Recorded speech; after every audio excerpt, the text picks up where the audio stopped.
एक समय की बात है। एक लड़का कहीं बाहर से किसी के घर में शादी होने के कारण शादी में उपस्थित होने के लिए आया था। वह लड़का अपने दोस्तों के शादी में जाता था और अपने दोस्त की शादी में शामिल हो जाता। उसके घर से उसके दोस्त अगर काफ़ी ज़्यादा दूर होता, इसलिए वह जल्दी अपने दोस्त के घर में कभी आता जाता नहीं था। उसकी दोस्ती शादी थी, इसी कारण से उसकी दोस्त ने ज़बरदस्ती उस लड़के को अपने घर बुलाया था निमंत्रण के तौर पर। और वह लड़का शादी के दिन अपने दोस्त के घर आया था। वह उसे सभी से अच्छी तरह से मिलजुल कर बहुत सारे लोगों से और बहुत सारे दोस्त से लगाव हो गया था। पूरी शादी होने तक वह लड़का वहीं रहा और उसके बाद वह शादी वाले घर में बहुत सारे लोगों से बहुत अच्छी तरह से घुल मिल गया। लेकिन उसकी शादी में एक लड़की भी आई हुई थी जो उसके दोस्त के करीबी रिश्ते की बेटी थी। शादी में बहुत ज़्यादा लोग इधर उधर बिजी होने के कारण कुछ सामान को इधर उधर रखने के लिए वह लड़का उस लड़की को धीरे धीरे बातचीत करने लगा। शादी का कार्यक्रम मात्र 3 दिन ही हुआ था। इन 3 दिनों में वह लड़की से अच्छी तरह से बातचीत करता रहा। धीरे धीरे धीरे धीरे वह लड़का से आए हैं अपने दोस्त के करीबी रिश्तेदार की बेटी को पसंद करने लगा। लेकिन उस लड़की को इस बारे में किसी प्रकार की कोई जानकारी नहीं थी। वह लड़का पसंद करते करते उस लड़के को नंबर मांग लिया और शादी के बाद जब वह अपने घर गया तो घर से भी उस लड़की से हम दोस्त के तौर पर बात किया करते हैं। उस लड़की के दिल में क्या था ये तो लड़के को भी पता नहीं था और लड़के के दिल में क्या था ये बात लड़की को भी पता नहीं थी। दोनों दोस्ती के तौर पर बात करते थे। करीब 1 साल बात करने के बाद लड़की की शादी कहीं और होने वाली थी, क्योंकि जो दोस्त के तौर पर बात किया करते थे वह लगाव इस लड़की से बहुत ज़्यादा प्यार करता था।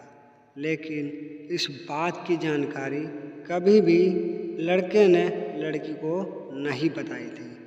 हालांकि लड़की को भी थोड़ा बहुत उससे लगाव था, लेकिन वह बिल्कुल भी ऐसा नहीं सोच रही थी कि जो लड़का सोच रहा था वो प्यार करती है। दोनों दोस्त हैं, अगर हम लोग ऐसी बात करेंगे तो वह लड़का हमेशा बातचीत नहीं करेगा, इसलिए वो लड़की गलत बात नहीं करती थी। एक दिन लड़की जब लड़के को फ़ोन करती है और कहती है कि मेरी शादी होने वाली है, तुम मेरी शादी में ज़रूर आना, हम दोनों बहुत मज़े करेंगे।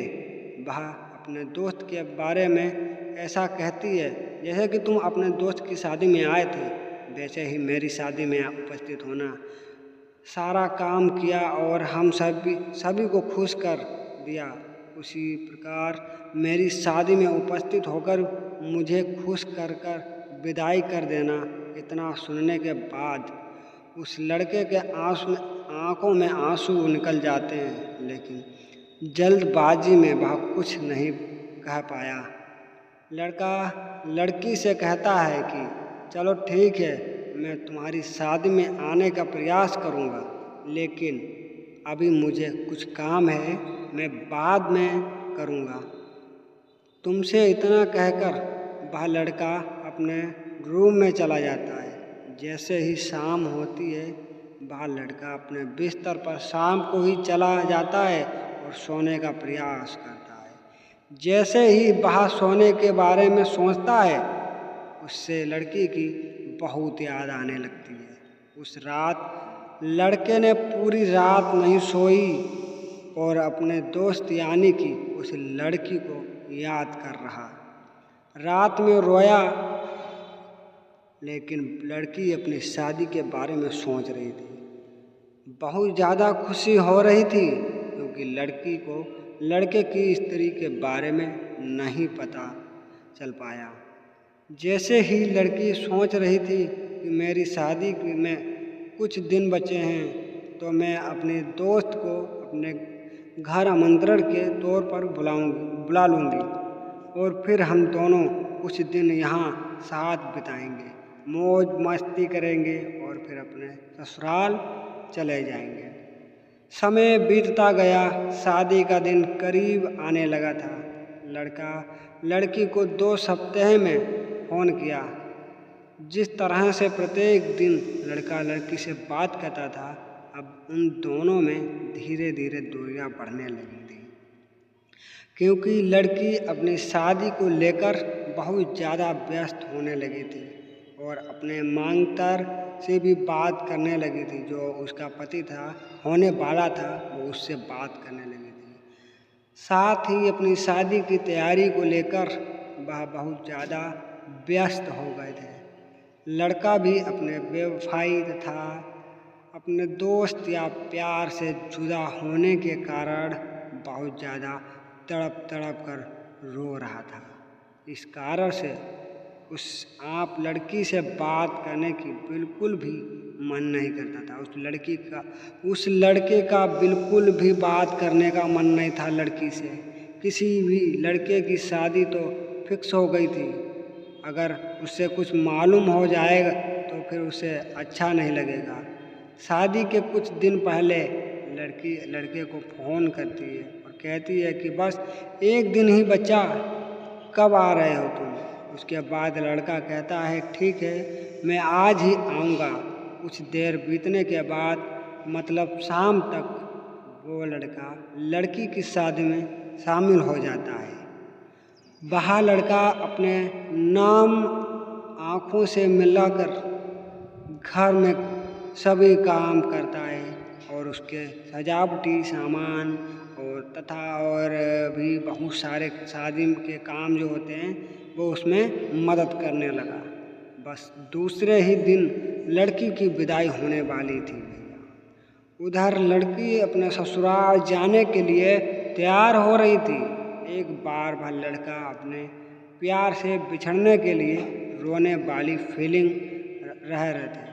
अब समय लड़के की विदाई कहा गया था कि लड़के की विदाई में जितना ज़्यादा लड़की नहीं रोई थी, उससे कई ज़्यादा घर पर आए लड़के के दोस्त ने रोया था। जब लड़की की विदा हुई तो उसके घर वालों ने नहीं रोया, उससे ज़्यादा उसका जो उसके चाहने वाला था वो सबसे ज़्यादा घर जाके रोया, जो लड़का उसे चाहता था, क्योंकि वह लड़का उस लड़की से सच्चा प्यार करता था। लेकिन वह कभी भी उस लड़की को अपने प्यार के बारे में बताने का प्रयास भी नहीं किया था, क्योंकि दोनों का सर बहुत ज़्यादा दूर था। इस कारण से वे लोग आपस में कभी मिले भी नहीं थे। ऐसे में वह अपने प्यार का इजहार करने के बारे में कभी सोचा भी नहीं था। लड़का सोच रहा था कि जब सही समय आएगा तो मैं उस लड़की को अपने प्यार के बारे में बता दूंगा, मैं उसी शादी करूंगा। लेकिन उन्होंने प्यार के इजहार करने में काफ़ी वक्त लगा दिया। इधर लड़की बड़ी हो गई और उधर उसके माता पिता उसके रिश्ते की खोज करने लगे थे, जिस कारण लड़की के शादी करवाने के लिए वो रिश्ता ढूंढ लिए और लड़का एक नहीं हो पाए, लड़की लड़का एक नहीं हो पाए, जिस कारण वो दोनों अलग होना पड़ा। और ज़िंदगी भर लड़का अफसोस करता रहेगा कि मैंने काश उससे पहले ही कह दिया होता कि मैं तुम्हें बहुत चाहता हूँ, प्यार करता हूँ, मैं तुमसे शादी करना चाहता हूँ, तो शायद लड़की कुछ सोचती भी। ऐसे अगर आपको कहानी अच्छी लगी है तो कमेंट बॉक्स में ज़रूर बताना, हम आपके लिए ऐसी ही दर्द भरी कहानी, प्यार की कहानी, हर एक कहानी जो नई से नई कहानी है हम आपके लिए लाते रहेंगे। अगर अच्छी लगी है तो सब्सक्राइब ज़रूर कर लेना।